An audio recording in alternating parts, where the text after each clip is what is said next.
In earlier discussions, we've talked about this concept of the Logos, which appears in Greek literature, Roman literature, and Christian literature. And to give an example from Christian literature, the very first sentence of the Gospel of John says, "In the beginning was the Word, and the Word was with God, and the Word was God." In the beginning was the Logos, right? In the beginning was the Word, as it's translated usually in English. In the beginning was, we could also say, reason. In the beginning was the plan. In the beginning was the logic of everything. There's this Greek idea picked up by the Romans, expressed in Christian literature, that there's reason, there's order, there's a plan that's built into the universe, and human beings have the ability to tap into that. If human beings want to live good lives, then they need to find out what the Logos requires and then align themselves with it. Here I wanted to bring in another Greek concept, and this one is telos. And the telos of something is its purpose, its goal, its end point, right? So as it says here, depending on a person's motivation, the telos of running could be to lose weight. So I'm running because I want to lose weight, or I'm running because I have a goal that is a marathon that I want to run, or I'm running because I want to get away from something scary. So in each case, there's a reason. Why am I running? I'm running for this reason. That reason is the telos. A phone book has a telos, and that is to help people find phone numbers. The telos of a car is to make it possible for people to get quickly from one place to another. So everything has a telos. Now, we can get the telos of something wrong, or maybe not necessarily wrong, but not exactly right. So for example, the telos of a phone book is to, help people find phone numbers or addresses. You can use a phone book as a fly swatter, but that's not really what it's for, right? So to think of it in kind of Aristotle's way of thinking, a phone book is at its best when it's being used for the purpose of looking up a phone number or an address or some other relevant information. Yes, you can use a phone book as a fly swatter, but that's not the phone book at its best. Or you can use a car as a weapon, right? But that's not really the telos of a car. The telos of a car is to help people get from one place to another relatively quickly. The car can be misused. But the car is at its best when it's being used for the purpose for which it was made. All right?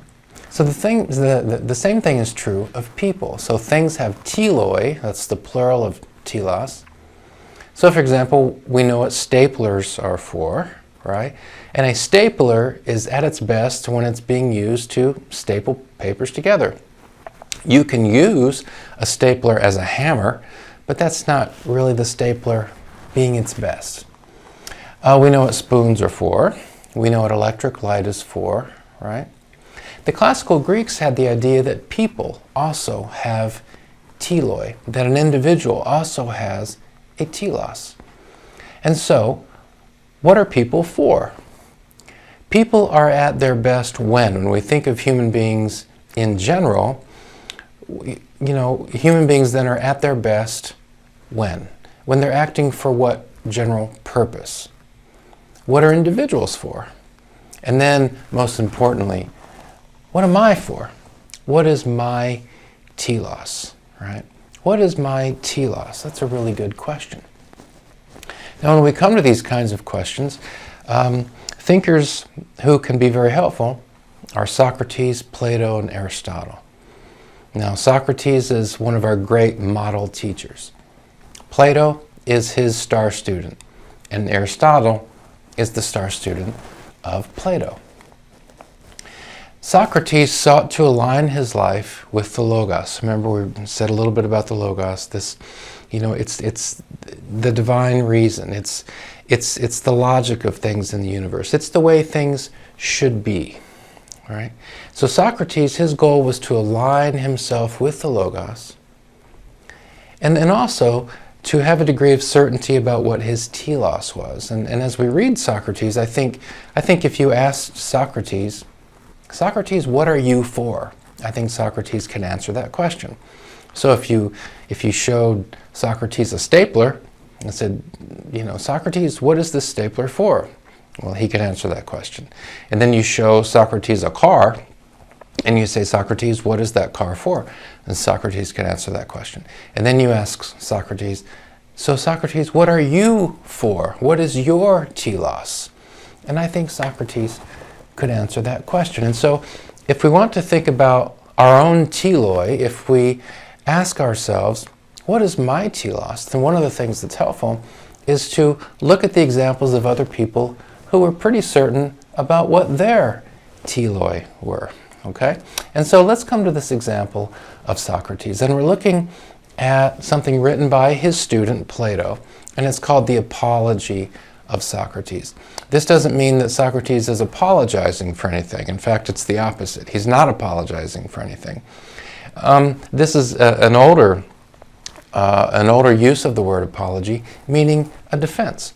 So the defense of Socrates. And what's happened is that Socrates has been accused of troubling the city, of teaching students things that make them suspicious of the state gods and things like that. There are all sorts of accusations brought against Socrates.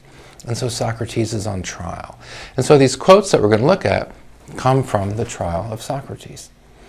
And so Socrates says, I'm in very great poverty by my service to the god. Now we have that article there, the god. I think the reference here would be to the god Apollo. And so notice one thing, that Socrates indicates that he is working in service to the god, right? So Socrates, what are you for? Well, one of my purposes is to serve the god. And one of my purposes is not to become wealthy, right? And so he's in poverty because of this service. I think I am the gadfly that the god has set upon the city. What's my purpose in life? To be a fly, to be a gadfly, going around the city of Athens, questioning people, asking people about their lives, asking people about what they think. Look at how Socrates describes his own work. For I never cease settling on you, as it were, at every point, and rousing and exhorting and reproaching each man of you all day long. So Socrates is describing himself as a gadfly. I'm not exactly sure what a gadfly is, but I know what a fly is. And so there you are at the picnic, trying to enjoy whatever you're eating, and that irritating fly just won't leave you alone. You know what that's like, right? When that fly just will not leave you alone. That gnat just keeps buzzing around your ears. Socrates says, that's what I'm like. That's my mission. That's the work the God has given me to do. To pester you, to exhort you, to reproach you, to settle on you, to unsettle you, to get you to think. All right? Wow. Okay, so maybe it's kind of clear why he's on trial. Maybe it's kind of clear why people are accusing him of things. Look at what he says. I went to a man who seemed wise. So I questioned him. I came to see that though many persons, and chiefly he himself, thought he was wise, yet he was not wise. And then I tried to show him that he was not wise. Oh, okay, we're getting insight into why maybe some people don't like Socrates. So Socrates goes to this guy and says, oh, so you're wise? And this guy apparently says, yeah, I think I am. Socrates asks him some questions and determines that the guy's not wise. And then Socrates says, guess what? You're not wise. Now there are people standing around, which makes it even worse, right? And by that I gained his hatred, not surprisingly, of course, right? And the hatred of many of the bystanders. So Socrates kind of sets on this guy and says, oh, so you think you're wise, and asks him a bunch of questions, finds out he's not wise, says to the guy, you're not wise, says it in front of other people. Yeah, that seems kind of rude, right? But it's not like Socrates doesn't know what he's doing. He's saying, look, I have a mission. And my mission is to be like a fly, setting on people, questioning them, challenging them. Right? So then he goes to the poets. And he says, I took up the poems on which I thought they had worked the hardest, and I asked them what the poems meant, wishing also for instruction oh, so these poets are writing all these poems, so I determine which poems seem like they took the most effort, and so I go to the poets to ask them about the poems, and I want to learn something in the course of this. I'm ashamed to tell you, but I must say that almost any of the bystanders would have spoken better about the works of the poets than the poets themselves. So he's not very impressed with the poets either, right? And all of this is happening as people are looking on. Socrates describes himself as going about searching and testing every man whom I think wise, according to the word of the god Apollo. In other words, in service to Apollo, this is what I do. And whenever I find that he's not wise, I point that out to him, right? Well, it's not very surprising, given what the words coming out of Socrates' own mouth, as recorded by Plato. Not very surprising that Socrates has a lot of enemies, right? Not surprising. So, Socrates acknowledges this. This search, Athenians, has gained me much hatred of a very fierce and bitter kind. Not surprising. Which has caused many false accusations against me. I mean, what he confesses to doing, understandably upsets people. And then that leads to rumor and innuendo and all sorts of accusations. And so now they're telling Socrates, look, you need to shut up or die, right? So here are your two choices, Socrates. Shut up or drink this poison, right? And that's the choice Socrates has. Now, then we come to this part of the apology, which I think is just wonderful. And so Socrates is speaking, and he's saying, look, you've given me a choice. I can stop teaching, or I can, drink this poison. Here's what Socrates says. If you were to say to me, Socrates, we will let you go, but on this condition, that you cease from carrying on this search, and from philosophy. Philosophy meaning the love of wisdom. So stop this search that you're doing for wisdom, right? And stop this work that you're doing. Socrates said, if you give me that option, I will reply, Athenians, I hold you in the highest regard and love. And see, that's interesting because, you just read how Socrates describes his own work. Going to the poets, asking them about their poetry, not being impressed with them at all, right? And saying so. That's kind of rough. But Socrates is saying here that his motivation is love, regard. I want the poets to be better poets. I want the people who claim to be wise that aren't wise to be wise. And the only way they can do that is if their eyes get opened, and so I'm going to tell them I don't think they're wise, right? Well, that comes across as pretty rough, but it looks like the motivation is regard. It looks like the motivation is love. He says, I'll obey the God rather than you. And as long as I have breath and power, I will not cease from philosophy, that is the love of wisdom, and the work involved in acquiring wisdom.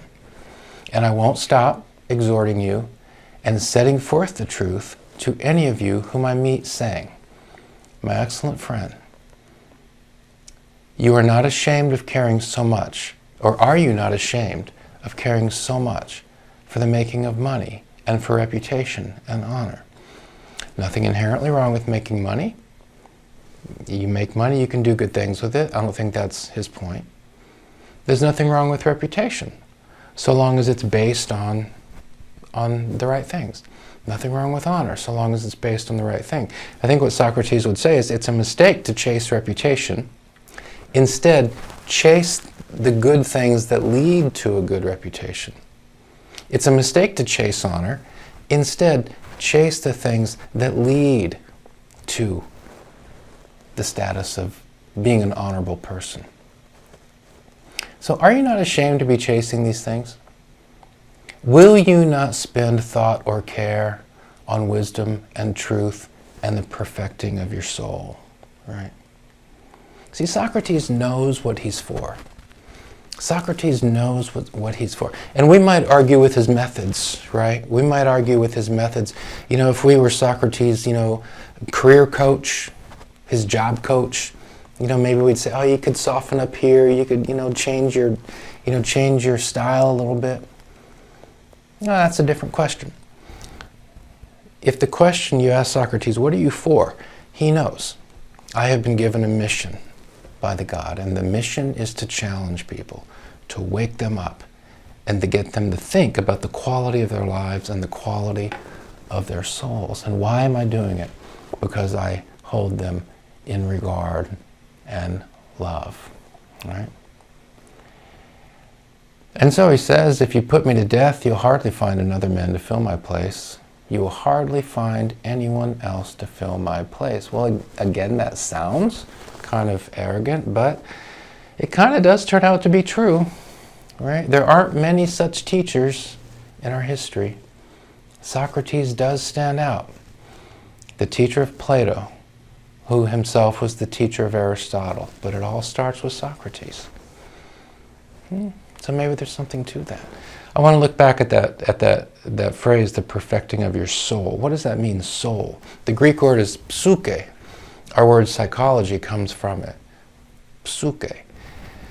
And in the Greek conception, the word soul, psyche, is sort of the animating force of a life, right? That thing that animates a person's life. It's a hard thing to pin down, right? I guess we could look at the example of Socrates. I mean, what animated his life? What was the driving force of his life? Well, he describes it for us. What he does, he goes out and challenges people. He wants them to think. That's the animating force of his life, right? He's working on the perfection of his psyche. He's working on the perfection of the animating force of his life. And he wants to encourage other people to do the same. We have this phrase in Christian literature as well. In the Gospel of John, chapter 10, verse 11, Jesus says, I am the good shepherd, and the good shepherd lays down his life for the sheep. Literally, the crucifixion of Jesus, but also in the sense that the good shepherd lays down his life force. The good shepherd offers his life force, right, for the sheep. You lay down your life in every respect, not just at the end when life is taken, but as a process. You're laying down your life, the animating force of your life, right? So the perfecting of your soul, let's come back to that then. This great quote. I love this quote. My excellent friend, are you not ashamed of caring so much for ... We care about a lot of things. We have to care about a lot of things, right? A lot of stuff comes at us in life that we have to care about. But there are these things of central interest. There are these things of central interest, and there can't be very many of them. There can't be a lot of things of central interest. The question is, what are the central interests of our life? And Socrates is saying, if the central interest of your life is the acquisition of money just for the sake of money, that's not a good central interest. If the central interest of your life is popularity, that's not a good central interest, right? Will you not spend thought on care and wisdom and truth and the perfecting of your soul, the perfecting of your life force? So that image we have up there on the left, that's Socrates.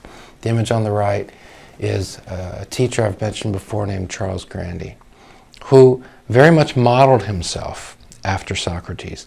I only learned years later, after reading Plato's writing about Socrates, Plato's recording of what Socrates said, I only learned years later that many of the things that Mr. Grandy would frequently say came from Socrates. Mr. Grandy consciously modeled himself after Socrates, and he challenged his students in the same way.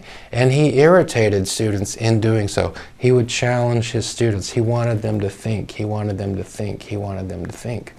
All right.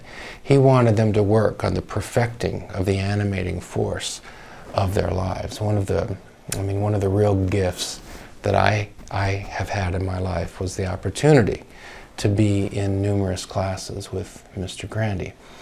Not all of us have the opportunity of spending time with such a person. We do have the opportunity of spending time with Socrates. We do have the opportunity of spending time with Aristotle. It's not to say that everything Socrates is recorded to have said is good. There's plenty to disagree with. But what we see in Socrates is a person who is committed to the perfection of the animating force of a life. That doesn't mean he gets everything right, but that's the right mission. Socrates knew what he was for. If you ask Socrates, what is your telos? He knew. If you ask Mr. Grandy, what is your telos? He knew, right? And so a good question for us is, what is my telos? What am I for? I know what the electricity that's on right now is for. I know what the car I have is for. I know what the plates I have at home are for. What am I for? What am I for? Now, if we're 13, 14, 15 years old, that's a really hard question to answer. If, on the other hand, we are 40, 50, 60 years old and still can't answer that question, then there's something tragic about that. To have several decades of life behind us and still not to be able to say, what am I for? With some sense of confidence. What is the animating force of my life? What am I for? And so young people want to begin to think about this. What am I for? What am I for? What is my purpose? To use the language of Socrates, what does God want me to do? What will my service to God be? It's hard to think of a better question for anybody to ask. And it's an excellent question for young people to begin to ask and to begin to work on and to begin to pursue, so that when they get to be 30, 40, 50, 60, they know what the answer is, right? Very, very important questions. And so I hope that we'll all begin the work of answering these questions for ourselves.